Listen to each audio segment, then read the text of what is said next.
Welcome to Democracy Now!, democracynow.org, The Quarantine Report. I'm Amy Goodman. In Houston, Texas, thousands gathered Monday to pay their respects to George Floyd 2 weeks after he was killed by Minneapolis police. His brother, Terrence Floyd, spoke to reporters in front of a memorial at the Fountain of Praise Church, where a public viewing was held. And I tell you what, if he was told he would have to sacrifice his life to bring the world together, and I knowing he would have did it. Wow. And I mean, again, I love this love, and we all hurting as a family. The Reverend Al Sharpton appeared with George Floyd's brothers, along with relatives of Trayvon Martin, Eric Garner, Botham Jean, Armand Arbery, and Michael Brown. The Floyd's family attorney, Benjamin Crump, also spoke. Either America will destroy racism, or racism will destroy America. In the name of George Floyd. George Floyd's funeral is today in Houston, his hometown. He'll then be buried next to his mother. In Minneapolis, former police officer Derek Chauvin made his first court appearance for the murder of George Floyd via video from a maximum security prison. His bail was set at $1.25 million, or $1 million with conditions. A warning to our audience. This headline contains video of graphic police violence. Authorities in Austin, Texas are facing new questions over the death of an African-American man named Javier Ambler in March of last year. He died after being pulled over by Williamson County deputies after a chase that began when he failed to dim the headlights of his SUV while passing a deputy's car. Newly released police body cam footage shows Ambler was repeatedly tased while he told the officers, "I have congestive heart failure, I can't breathe, and I'm not resisting." Other hand! Put it out there. Other hand! Give me your hand! I'm going to tase. Flat on your stomach. Flat on your stomach. Flat on your stomach. I can't breathe. Flat on your stomach. Flat on your stomach. Stop resisting. Stop resisting. Stop. Sir, you need to comply. Stop resisting.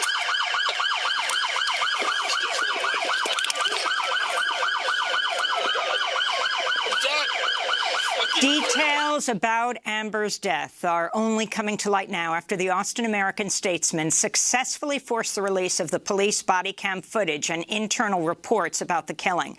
Until last week, Ambler's family only knew he died in police custody. His death was also filmed by A&E's reality show Live PD, but the footage has never been publicly viewed. Ambler was a former postal worker and father of two. The Travis County District Attorney has announced the case will go to a grand jury this summer. In New Mexico, a Las Cruces police officer has been charged with involuntary manslaughter for the death of a man after a traffic stop in February.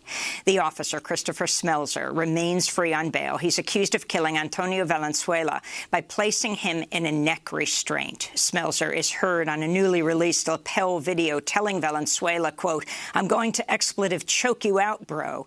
Even after Valenzuela lost consciousness, the video shows Smelser made no attempt to help him. Instead, he's heard describing his encounter with Valenzuela as a, quote, "good little fight." Antonio Valenzuela was a father of four who worked as a painter. According to the Washington Post, Las Cruces, New Mexico, had the highest rate of police killings of any city in the country between 2015 and 2019. On Capitol Hill, Democratic lawmakers from the House and Senate introduced their police reform legislation Monday. This is Congressional Black Caucus Chair Karen Bass. The Justice and Policing Act establishes a bold, transformative vision of policing in America. Never again should the world be subjected to witnessing what we saw on the streets in Minneapolis, the slow murder of an individual by a uniformed police officer. The legislation would make prosecuting police abuses easier, create a national registry to track misconduct, ban the transfer of some military equipment to police departments, and ban chokeholds and other practices that have killed people. Before unveiling the bills, a group of prominent Democratic lawmakers, including Speaker Nancy Pelosi, Senate Majority Leader Chuck Schumer, Congressmember Jim Clyburn, and Senator Cory Booker, took a symbolic knee on the floor of the Capitol's Emancipation Hall for 8 minutes and 46 seconds, the amount of time Derek Chauvin pinned George Floyd to the ground by his neck while Floyd gasped for air, slowly dying. In New York, Ramsey Orta, the man who filmed Eric Garner's arrest and police killing, has been released from prison. He'd been serving 4 years on gun and drug charges, but was given early release because of the coronavirus pandemic. In Virginia, a man who claims to be a leader of the Ku Klux Klan has been arrested after driving his car into a group of protesters in Richmond Sunday night. Harry Rogers was charged with assault and battery. Local authorities described him as a, quote, admitted leader of the Ku Klux Klan and a propagandist for the Confederate ideology, unquote. Meanwhile, in Bakersfield, California, there have been at least 3 recent cases where drivers ran into protesters. On Saturday, a 55-year-old African-American man named Robert Forbes died after being hit earlier in the week by a white driver. No charges have been filed, but witnesses have accused the driver of intentionally trying to hit protesters. And in Seattle, an African-American man was injured Sunday when a man drove into a crowd of protesters and opened fire. The driver, Nicholas Fernandez, is being held for suspicion of assault in the first degree. In more news from Seattle, protesters are claiming victory after they established a barricaded zone around a police precinct building that had been the site of protests and a brutal police crackdown for 8 days. Seattle Police Chief Carmen Best described the move as an exercise in trust and de-escalation. On Friday, Seattle announced a 30-day ban on the use of tear gas, but officers continue to use it against protesters over the weekend. Meanwhile, the Seattle City Council has begun discussing demilitarizing or defunding the police force. On Monday, Seattle City Councilperson Kshama Sawant introduced a bill to ban police from using chemical weapons and chokeholds. The killing of George Floyd has sparked major shifts globally on how governments are approaching police violence. On Monday, France banned police use of chokeholds during arrests. In Britain, over 160 members of Parliament wrote a letter to the International Trade Secretary demanding Britain suspend the export of British riot gear, tear gas and rubber bullets to the United States. Quote, "We should not be helping Donald Trump repress his own people," said Labour MP Jeremy Corbyn on Twitter.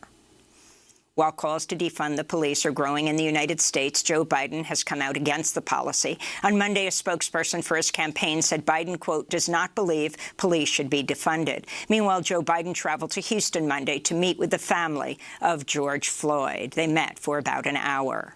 In the occupied West Bank, Palestinians rallied Monday in Ramallah against Israel's plan to annex the West Bank. Protesters also carried signs honoring George Floyd and in solidarity with the anti-police brutality uprising in the United States. The protest follows similar actions across the occupied Palestinian territories and Israel in recent days. On Saturday, Senator Bernie Sanders addressed crowds via video stream at a rally in Tel Aviv, telling protesters annexation must be stopped, unquote. Meanwhile, in the West Bank city of Bethlehem, a mural of George Floyd was painted on the separation wall with Israel. This is Mahmoud Abidallah, who initiated the idea for the tribute mural. We paint on the apartheid wall that we are trapped under as a message of solidarity with them and of solidarity with black people who are in the United States that are oppressed and where you can see racial discrimination between white and black people. In other news from Israel, the government recently reversed its relaxation of coronavirus restrictions after it recorded a spike in cases. Confirmed cases of the coronavirus worldwide now top 7 million, with over 400,000 deaths. As many countries open up again, the World Health Organization warned Monday the situation is getting worse globally. Although the situation in Europe is improving, globally it's worsening. More than 100,000 cases have been reported on 9 of the past 10 days. Yesterday, more than 136 cases were reported, the most in a single day so far. Nearly 3/4 of recent cases came from 10 countries, mostly in the Americas and South Asia, said the World Health Organization. The WHO also said the spread of COVID-19 by asymptomatic people appears to be rare. Latin America remains the epicenter of the pandemic, with the highest tolls reported in Brazil, Mexico, Chile, and Peru, which together account for over 1 million confirmed cases. The WHO said over the weekend Central and South America have likely not reached peak transmission yet. However, Cuba remains a bright spot in the region, where infections have been on the decline for 2 months. Cuba announced this weekend it's closing in on the tail end of the pandemic. In New Zealand, nearly all restrictions have been lifted, including social distancing and limits on public gatherings, as the country enters into the least restrictive phase of the recovery. New Zealand has not reported any new cases in over 2 weeks. In South Africa, President Cyril Ramaphosa said he's worried as the country's cases have surged over the past 2 weeks. On Monday, the official death toll topped 1,000. Here in the United States, COVID-19 infections hit record highs in 14 states and Puerto Rico since the start of June, as the nationwide caseload nears 2 million and over 111,000 deaths. Some states that started easing restrictions before meeting the recommended metrics for reopening have seen major surges, including Texas and Arizona. But the true toll of the pandemic in the U.S. remains hard to estimate. Fewer than half of the U.S. states are reporting probable coronavirus cases and deaths to the Centers for Disease Control and Prevention per federal recommendations. These include some of the largest and most populous states, including California, Florida, and New York. Meanwhile, the New York Times reports that dozens of major hospitals that receive billions in government bailouts through the CARES Act continue to furlough, fire, or cut the pay of tens of thousands of workers, even as their CEOs receive pay packages of tens of millions of dollars. In immigration news, a complaint filed by 2 immigrant rights groups accuse Immigration and Customs Enforcement of spraying a likely hazardous coronavirus disinfectant over 50 times a day at the Adelanto Detention Center in California in poorly ventilated and crowded areas. Prisoners there have reported nosebleeds, fainting, headaches, stomach pain, and a burning sensation in their skin after coming into contact with the chemical.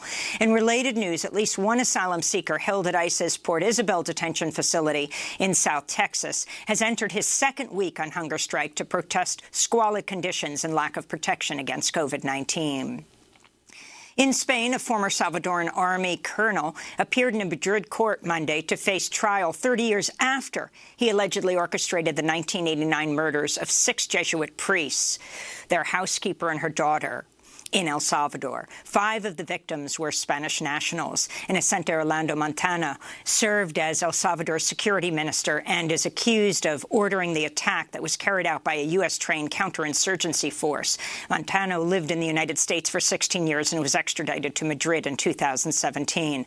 Montano could face up to 150 years in prison if convicted. And 80-year-old peace activist, former nun Liz McAllister, has been sentenced to time served for breaking into the Kings Bay Naval Submarine Base on April 4, 2018, to protest U.S. nuclear weapons programs. The Georgia base is home to at least 6 nuclear ballistic missile submarines, each of which carries 20 Trident thermonuclear weapons. Her 6 co-defendants in the Kings Bay Plowshare 7 will be sentenced later this month. During the sentencing hearing Monday, McAllister said, quote, "I don't apologize for it. I think the weapons are completely destructive of life," she said. In addition to time served, she was sentenced to pay $25 per month and serve 3 years of supervised release. Liz McAllister appeared on Democracy Now! Last October after serving 17 months locked up. If the munitions and those Trident submarines are ever used, that's the end of life on Earth. That's the end of life on Earth. I have to say no to that. We don't have that right to destroy God's creation. To see our full interview with Liz McAllister, visit democracynow.org. And those are some of the headlines. This is Democracy Now!, democracynow.org, The Quarantine Report. I'm Amy Goodman in New York City, joined by my co-host Juan Gonzalez from his home in New Brunswick, New Jersey. Hi, Juan. Hi, Amy, and welcome to all of our listeners and viewers across the country and around the world.